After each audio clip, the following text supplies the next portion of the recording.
বাহিনীকে বসিয়ে রাখা যাবে না, কড়া নির্দেশ দিয়েছে নির্বাচন কমিশন। বিষয়টি নিয়ে মাথা ঘামাতে নারাজ রাজ্য বিজেপি। দলের রাজ্য সভাপতি শ্রমিক ভট্টাচার্য বলেছেন, বিজেপি আর কোনো বাহ্যিক ভরসার উপর নির্ভর করে ভোট লড়ছে না। তার কথায় বিজেপি এবারের ভোট নিজের কায়দায় লড়বে। তিনি আরো বলেছেন, এসআইআর তালিকা প্রকাশ, বাহিনী মোতায়েন, কত দফায় ভোট হবে, এসব নিয়ে বিজেপি আর চিন্তা করে না। বিজেপি নিজেদের কৌশলে শান্তিপূর্ণভাবে মানুষের কাছে পৌঁছবে এবং ভোটের হার বাড়ানোর চেষ্টা করবে।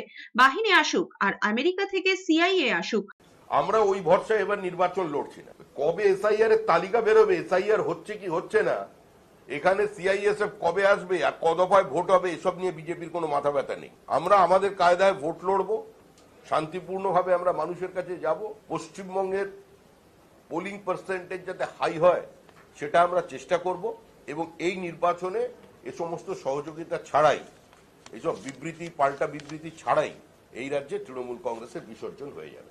মানুষ ভোট দেবে আর 250 আসন নিয়ে চতুর্থবার মুখ্যমন্ত্রী হচ্ছেন মমতা বন্দ্যোপাধ্যায়। পাল্টা আক্রমণ ফিরহাদ হাকিমের। মানুষ ভোট দেবে, মমতা বন্দ্যোপাধ্যায় চতুর্থবারের জন্য মুখ্যমন্ত্রী হবে। কেন্দ্রীয় বাহিনী আসুক আর শান্তি বাহিনী আসুক বা আমেরিকার সিআইএর লোক নিয়ে আসুক, যাই আসুক, মানুষ ভোট